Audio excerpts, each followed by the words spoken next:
From the ultra corner, this is our Nightline with Earl Mueller. And now, a man who got some serious lessons from his good buddy Quentin Tarantino. Mister, yeah, welcome. I'm around here. Okay. Alright, folks. Well, this is weird. Hold the phone, movie director Quentin Tarantino.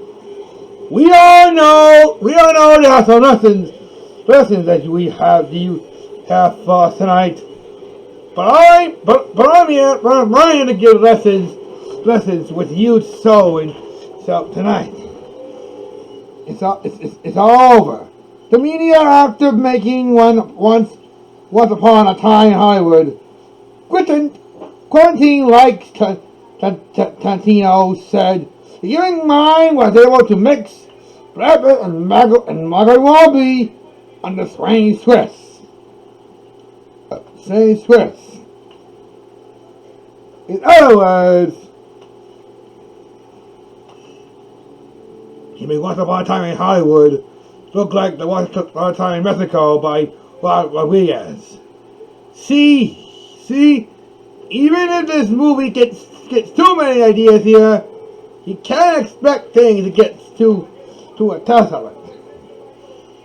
He did Pulp Fiction, Inglorious Bastards, The Hateful Eight, Kill Bill 1 and 2, and Reservoir Dogs.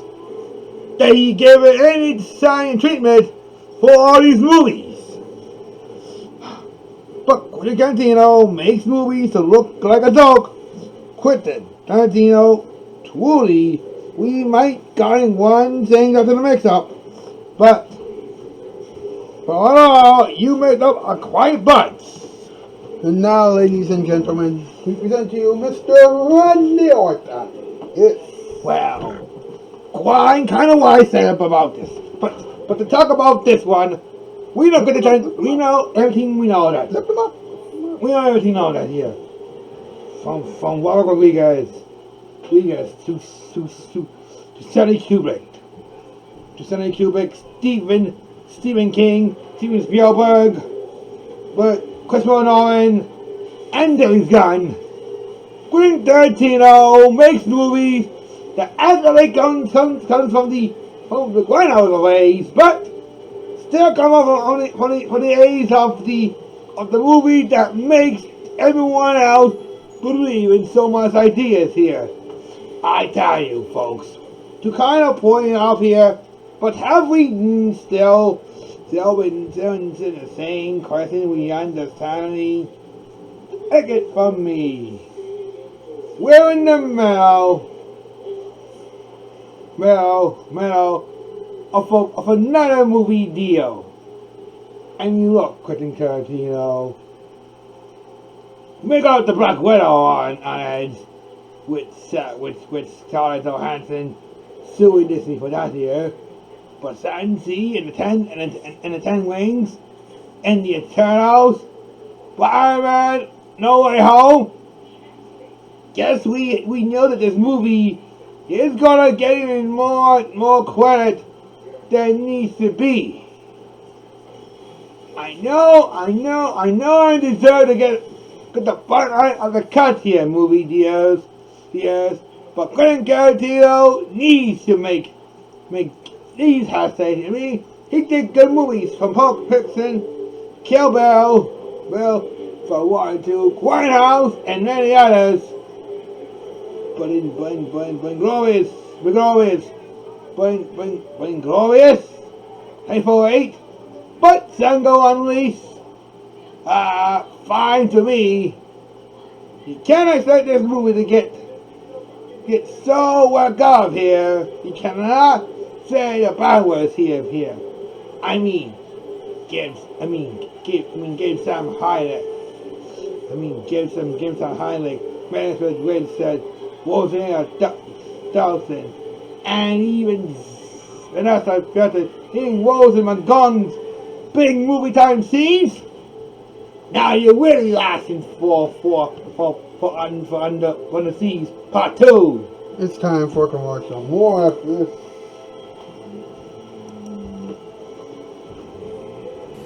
Critics are saying the fight between students and teachers has never been this much fun. Hello, sweetie pie. Oh, yeah.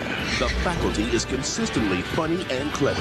But I'm going. A rip-roaring collaboration between director Robert Rodriguez and writer Kevin Williamson of Scream and Dawson's Creek. A perfect blend of action and comedy. It's The Breakfast Club meets The X-Files. It's kind of cool. An entertaining ride from beginning to end. The Faculty. I always wanted to do that. Rated R. Now in theaters everywhere.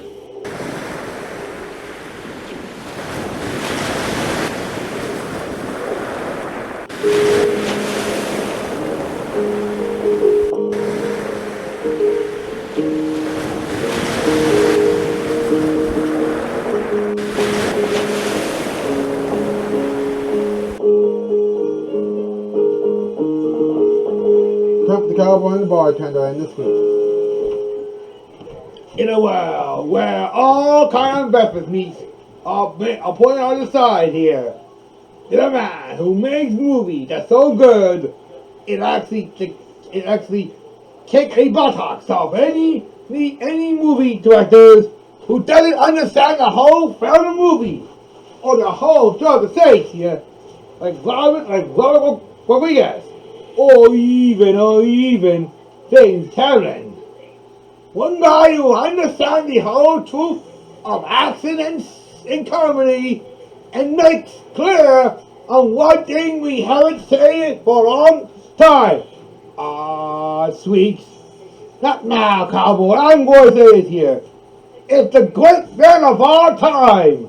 The most important time we say it here. He's the one and only Quentin Tarantino. What? Bartender, why you always said that right before?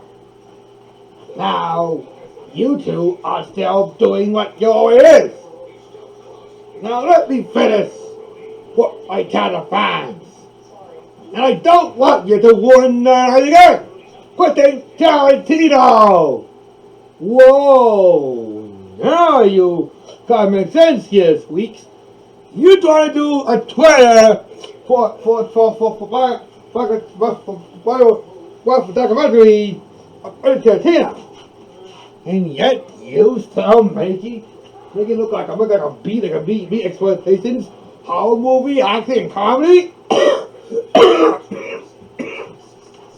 What a woman! Every documentary gotta have a woman somewhere. Maybe that's not one thing we haven't said. I mean, Quentin Tarantino always did something this with James Brown, Pulp Fiction.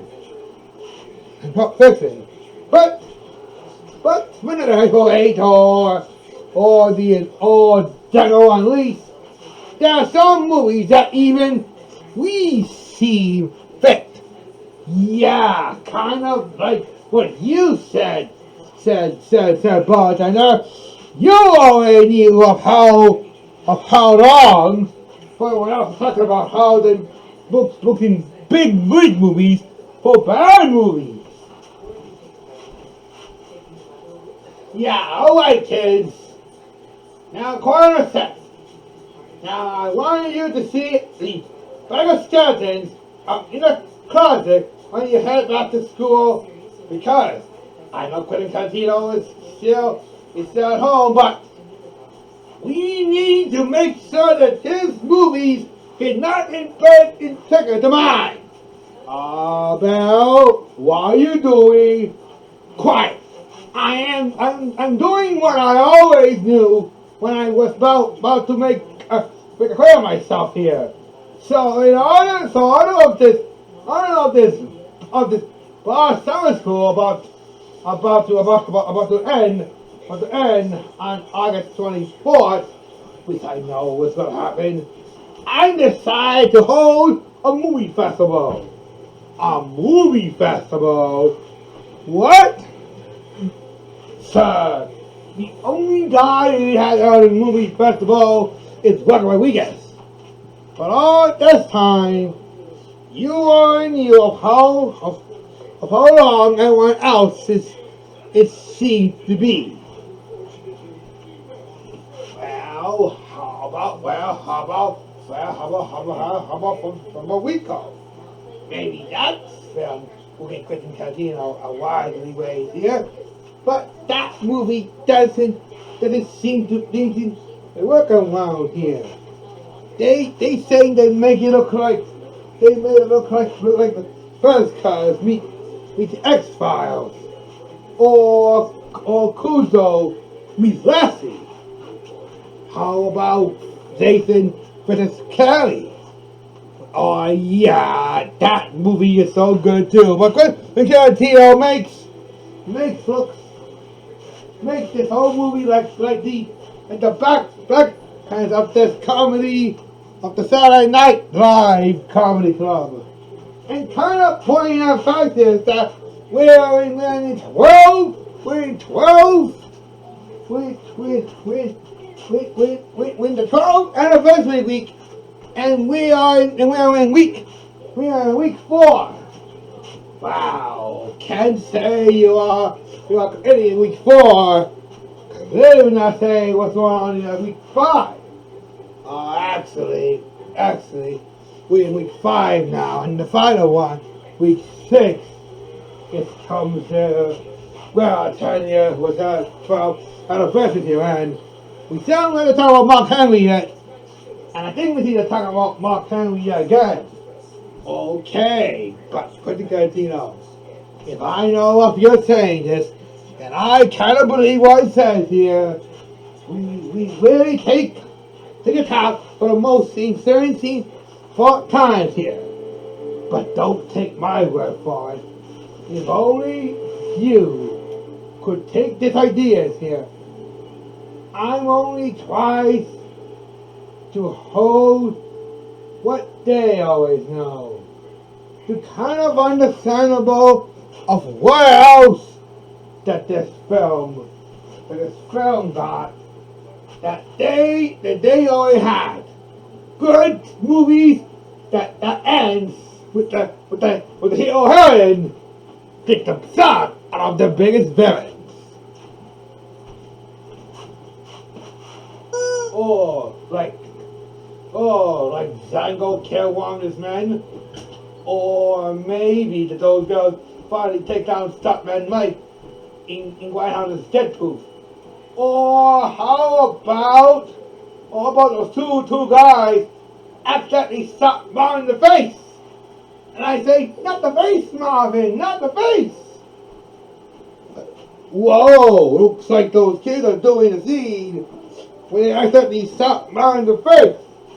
Okay, this is a set here, kids. We don't want to get another copyright strike from the copyright movie theaters. Whoa, I kind of saying this what I already said here. What's said here, Bill? I want to make my first time 12th anniversary debut, and I don't want you to ruin it. Okay, now I know what you said. I agree. Yeah. I'm sorry for interrupting, but we have these flying balls of sausages. Oh no, man-eating sausages. Oh no, this is right, right. This does not look good. Oh no. Frying man-eating sausages. Whoa. Back up, man-eating sausages. I don't want you to get off it. Duh.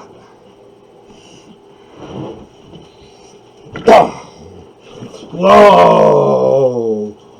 Note to self: do not eat the man-eating frying sausages, because it might kill you when you sleep. But the talk is up here. Quentin Tarantino makes movies, but everyone else seems to like take movies in a deep end anyway. Well, folks, I'm saying that's the show for tonight. But tomorrow night we'll talk about seeing Guevara. And I told you something here. If the Special Olympics keeps you up, then I know this show can actually keep you straight up to the top and over to the ground.